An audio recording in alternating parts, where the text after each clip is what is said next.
మనుష్యులను దేవుని వలన కలిగే జీవంలో నుండి వేరుపరిచే 3 విషయాల గురించి ఆలోచిస్తే 1 అంధకారమైన మనస్సు, 2 హృదయ కాఠిన్యము, 3 అజ్ఞానము కనబడుతున్నాయి.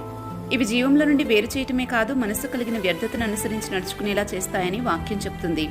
ఇవి ఎవరిలో అయితే ఉంటాయో వారు నానా విధములైన అపవిత్రతను అత్యాశతో జరిగించుటకు తమను తామే అప్పగించుకుంటారని రాయబడింది. మరి ఈ అంధకారమైన మనస్సు, హృదయ కాఠిన్యము, అజ్ఞానము మనలో నుండి తొలగిపోవాలంటే మన చిత్తవృత్తి యందు నూతనపరచబడాలని దేవుని మాట సెలవిస్తుంది. అలా నూతనపరచబడాలంటే మనలో 3 విషయాలు జరగాలి. 1 మారు మనసు, పాపక్షమాపణ పొందుకోవడం. 2 దైవజ్ఞానంతో నింపబడటం. 3 నూతన స్వభావాన్ని ధరించుకోవడం. నూతన స్వభావం ధరించుకోవాలంటే ప్రాచీన స్వభావం అంటే ఇంతకు మునుపు ఆలోచించినట్లు ప్రవర్తించినట్లుగా కాక దేవుడు మన కొరకు ముందుగా సిద్ధపరిచిన సత్క్రియలను చేయడానికి మనసు మార్చుకుంటే పరిశుద్ధాత్మ శక్తి ద్వారా మనలో నూతన స్వభావం కలుగుతుంది. అప్పుడు మన చిత్తవృత్తి యందు నూతనపరచబడిన వారమై ఉంటాము. ఇక ఆయన జీవము మనలో సమృద్ధిగా ఉంటుంది.